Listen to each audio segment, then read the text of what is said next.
छोटा पेशाब बार-बार आता है और खुल के नहीं आता। बाद दफ़ा रुकावट होती है, ज़ोर भी लगाना पड़ता है।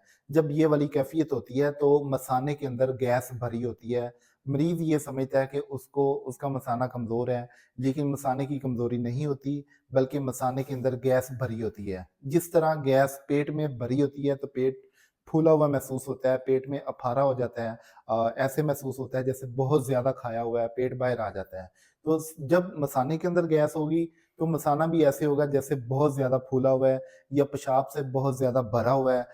मरीज़ को जब भी पेशाब की हाजत होती है तो ऐसे लगता है जैसे बहुत ज़्यादा पेशाब आया है। लेकिन जब पेशाब करने के लिए बैठते हैं तो पेशाब बहुत कम आता है, रुक-रुक के आता है, बाद दफ़ा कतरा-कतरा भी आता है और बाद दफ़ा ज़ोर भी लगाना पड़ता है। तो ये मसाने की कमज़ोरी नहीं होती, बल्कि ऐसे मरीज़ गैस की प्रॉब्लम में मुब्तला होते हैं, उनको पेट में भी गैस होती है, खून में भी गैस होती है, मसाने में भी गैस होती है। जब गैस का इलाज होता है या गैस कंट्रोल होती है तो मरीज़ का ये जो मसाने के अंदर प्रेशर होता है ये कम हो जाता है और बॉडी नॉर्मल हो जाती है। अब गैस को ख़त्म करने के लिए नमक, काली मिर्च का इस्तेमाल करें।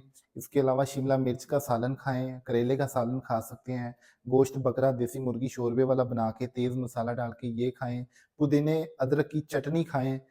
इसके अलावा मिर्च मसाला जात सब्ज़ियों में ज़्यादा इस्तेमाल करें जैसे कि लहसुन, अदरक, प्याज़, ज़ीरा, धनिया, हल्दी, नमक, काली मिर्च ये चीज़ें गैस को कंट्रोल करती हैं, तेज़ाबियत के लिए बेहतरीन चीज़ें हैं।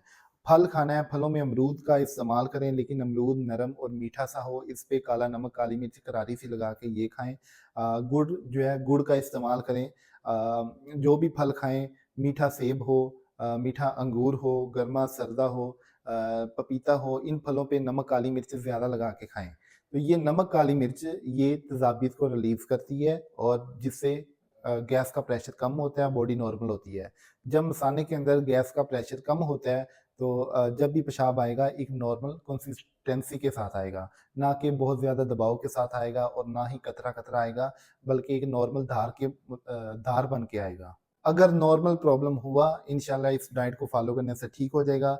लेकिन अगर आपका प्रॉब्लम बहुत ज़्यादा है, बहुत बड़ा हुआ है, एक बहुत अरसे से आपको ये प्रॉब्लम है, इसके अलावा आपकी बॉडी में मैदे में, अंतड़ियों में सोज़िश है, खाने के बाद बोझ, दबाव, भारीपन रहता है, गर्दन कंधों में खिंचाव रहता है, आँखों पे बोझ रहता है, मुँह का ज़ायका ख़राब रहता है, हाथ-पाँव सो जाते हैं, सुन्न हो जाते हैं या जिस्म में गरमाइश महसूस होती है, ये तज़ाबियत की अगर बहुत ज़्यादा अलामतें हैं, तो फिर आपको परहेज़ भी फ़ायदा नहीं दे सकता जब तक ये बॉडी के अंदर रुका हुआ तेज़ाब या एसिडिटी की वाफ़र मिक़दार जब तक ख़ारिज नहीं होती, बॉडी नॉर्मल नहीं होती। नॉर्मल प्रॉब्लम में डाइट फ़ायदा करती है, प्रॉब्लम ज़्यादा हो तो इलाज